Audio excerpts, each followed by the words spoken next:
Supply, Rakib ঢুকেও পড়েছিলেন, তার সেই শটটা ব্লক হয়েছে।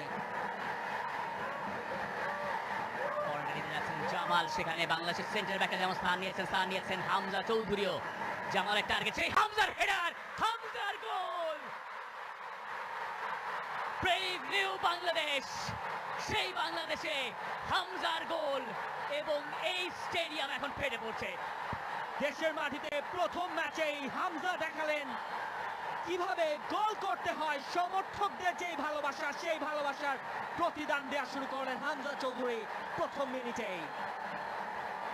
সেট পিস থেকে সবার ওপরে তালগাছ হয়ে দাঁড়িয়েছিলেন হামজা চৌধুরী, তাকে ধরার আর কারোর সুযোগ নেই।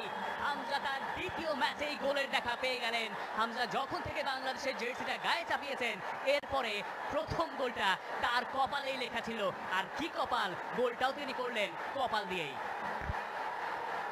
পারফেক্ট স্টার্ট হামজা চৌধুরীর জন্য, একেবারে সেট আপটাও গেছে। হামজা লাফিয়ে উঠেছিলেন এবং সেখান থেকে যে ফিনিশিংটা দরকার ছিল সেটাই করেছেন হামজা চৌধুরী। গোলকিপার ঠিক দিয়ে গোল লাইনের সামনে কেউ কোনো ডিফেন্ডার ছিলেন না, সেই সুযোগটাই হামজা চৌধুরী কাজে লাগিয়েছেন শতভাগ। ভুটান অবশ্য এই ক্ষেত্রে বেশ হতাশ হবে।